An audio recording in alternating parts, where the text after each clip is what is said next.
Not so good news here after the end. Timmy snuck out to find one of his friends. He lucked out because before he got out of the house, his father found him and they went together.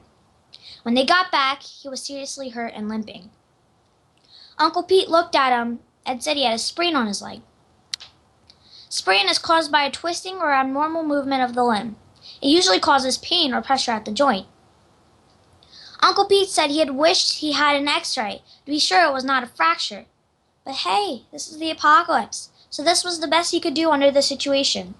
Anyhow, the treatment that Timmy is doing is application of cold packs for 24 to 48 hours. That's 1 to 2 days.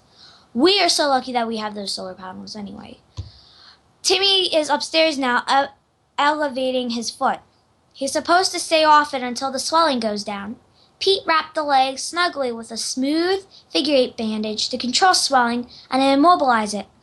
After the swelling stops, Uncle Pete said Timmy should apply moist heat for short 15-minute periods. I can tell you the situation was scary for me. My heart was pounding so strong in my throat I could not breathe. I thought I was going to pass out because I was very worried. When I saw him enter the house, I thought he was bitten. God, that would have been awful. And then we would all die. My mom told me that the real reason he left was cabin fever.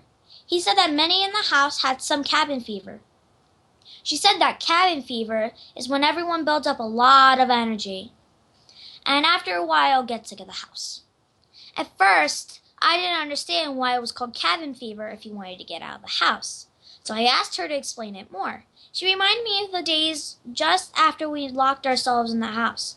I could not sleep, partly because of the zombies, but also I just seemed to have a lot of energy. I used to swim and focus on archery. Now I focus on nothing. This meant that all the calories I was burning, it stopped burning.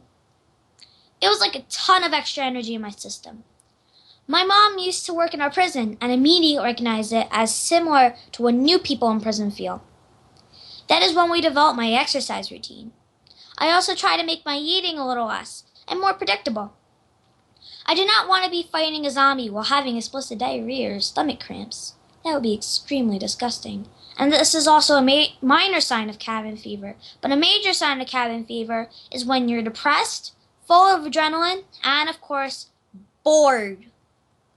So some tips include take a walk, but avoid zombies. So I walk the steps in the house and just behind the fence outside.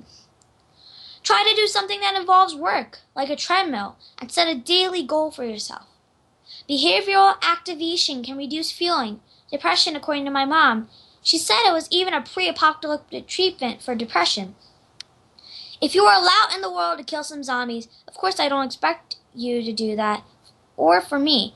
I do robot duty and try to kill them on Yoshi. Well, stay alive, everyone! Remember, get active if you're bored and full of adrenaline. Avoid cabin fever.